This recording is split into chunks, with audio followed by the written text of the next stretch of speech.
Orang was-was kayak saya ini apa batal wudhu? Maksudnya was-wasmu gimana?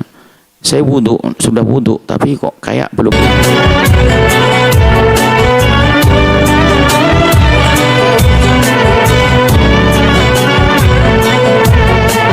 Was-was itu adalah setan yang membujuk, seolah-olah ada, seolah ada, kayaknya sih, kayaknya. Setelah itu nggak khusyuk. Maka orang was-was itu adalah mentalnya yang perlu dibenahi dia. Mentalnya. Ya kayak orang gila. Sampai suatu ketika ada guyonan ulama ya gini. Saya orang was-was kayak saya ini apa batal wudhu? Maksudnya was-wasmu gimana? Saya wudhu, sudah wudhu, tapi kok kayak belum wudhu. Oh iya, batal wudhumu. Bukan karena was-was, karena kamu gila. Kamu sudah wudhu kok bilang belum wudhu. Itu loh, batalmu karena gila kau ini. Kamu sudah wudhu kok bilang belum wudhu. Itu kan aneh. Sudah gila. Wudhu sudah basuh muka? Sudah. Basuh tangan? Sudah. Kaki? Sudah. Terus kayak belum wudhu. Ya sudah, kamu gila. Was-was itu namanya. Orang was-was kan aneh. Orang was-was itu mendekati gila. Mental dia segera dibenahi, datang ke psikolog. Tidak mampu, psikiater, minum obat nanti itu. Makanya harus benahi. Was-was itu ganggu orang lain juga. Sehingga mohon maaf, tolong yang merasa was-was, apalagi Anda di pondok, kamu jangan nyeksa orang, dosamu banyak. Di kamar mandi berjam-jam, yang lain nunggu ngantri. Apa tidak dosa begitu? Dipikir tenang-tenang aja. Nyeksa orang, dia yang nunggu selalu nunggu, kena was-was 1 jam, kelenger yang nunggu. Mestinya sudah 10 orang, baru 1 orang. Sudah dia agak sadar, makanya orang was-was itu penyakit itu. Harus benahi, datang psikolog. Jadi beresin itu. Jangan dianggap sepele itu. Jadi kalangan ustadz juga ada, tapi itu harus sadar itu sakit itu. Itu adalah dari godaan setan. Di samping ada sakit, kemudian jadi mainannya setan. Sehingga kalau orang was-was itu susah khusyuk. Bayangkan dia lagi Allahu Akbar, ingat sandal tadi saya kayak sandalnya sandal lama, sandal jepit lama itu kan ngecap kakinya. Sehingga kelingkingnya turun, jangan-jangan nyentuh ke tanah tadi. Kebayang. Karena was-was, padahal sudah sholat mikir sandal. Sudah Allahu Akbar ingat sandal, gimana bisa khusyuk orang was-was? Maka Imam Ghazali itu paling gemes sama orang was-was. Orang was-was itu adalah dikatakan jahlun bidini segala macam. Makanya kalau Anda kena was-was jangan dituruti, jangan menganggap itu khusyuk. Kata Anda menuruti syaitan, sehingga pasti Anda tidak khusyuk, bahkan tidak khusyuk. Nah, maka ini mental. Sebetulnya anti kasusnya bukan urusan wudhu, urusan yang lainnya pun juga begitu. Kompor sudah dimatikan, ada pergi balik lagi, kayak belum dimatikan. Pintu sudah dikunci, kayak belum dikunci. Macam tersiksa hidupnya. Tapi itu orang sakit perlu dikasih sayangi. Cuman yang dikasih sayangi harus paham, kamu tuh sakit. Maka berobat. Termasuk diantaranya PPPK-nya, pertolongan pertama pada kecelakaan psikologi itu adalah kalau urusan was-was dilatih untuk cuek. Jangan dilawan karena itu berat. Jangan dituruti juga. Maka cuekin saja. Jadi kalau sudah mau ingat itu, ingat yang lainnya.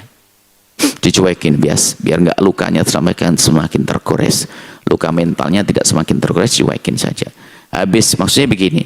Kalau habis buang air kecil, kemudian kok sering kena was-was, langsung, wah, kemarin ngapain aja, sudah langsung sholawatan yang keras. Pokoknya ngerjain apa saja langsung. Apakah makan yang kecut atau apa?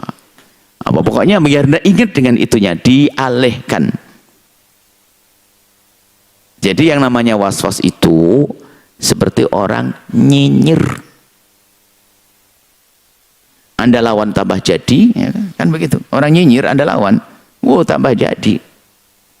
Ya. Maka paling tepat ada sudahlah, jangan terlalu dianggap, gitu loh. Termasuk nyinyir yang namanya was-was itu. Ini ada pembahasan. Jadi maka di akhir-akhir ini ternyata permasalahan-permasalahan mental itu banyak sekali, ya, termasuk di kalangan dunia pelajar namanya was-was. Dan was-was itu ternyata kok nular. Karena ada hubungannya dengan pemahaman yang salah juga. Kita menemukan satu tempat, semoga Allah mengampuni. Tempat itu indah sekali. Pondok di atas air. Jadi aliran sungai dimasukkan ke pondok.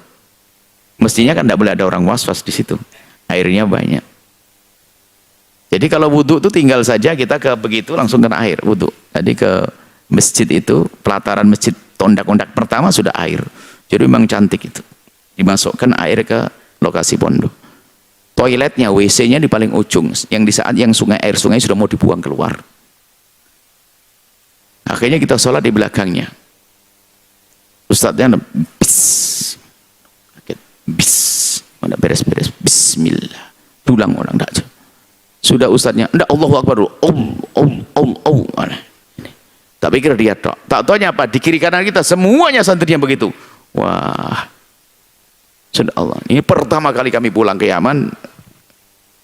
Kita kunjung di salah satu pondok di Jawa Barat sini. Semoga Allah mengampuni beliau dan berikan, sudah meninggal orangnya. Udah begitu, saya kaget. Tempatnya cakep sekali. Tapi was-was lah ini karena dituruti. Dan kalau Anda punya guru was-was, Anda, karena pekerjaan Anda sendiri dianggap tidak sah, akhirnya suruh ngulang lagi. Nggak betul, akhirnya kena was-was juga. Bahaya. Makanya problem kita adalah was-was itu berlebihan atau orang ngentengin, ini ada mau istinjah itu. Jadi yang benar sedang-sedang. Khairul umuri awsatuha, jangan ngentengin, ya. Juga jangan berlebihan, was-was. Wah, ini banyak santri-santri kiai was-was. Itu kalau disyuting waktu baca bismillah, miring-miring mulutnya itu. Ya, bismillah, subhanallah. Ya namanya orang sakit harus sayangi. Allah, semoga Allah memberikan kesembuhan, bukan kita mencela, menghina kami. Saya ingatkan begini, saya cambuk biar mau berobat. Itu kadang dihubungkan dengan kekhusyuan. Itu malah nggak khusyuk. Orang was-was nggak khusyuk. Belas nggak khusyuk dia. Gimana bisa khusyuk dia? Sudah sholat ingat bajunya, sholat sehat ingat kencing, sholat ingat. Baik seperti itu.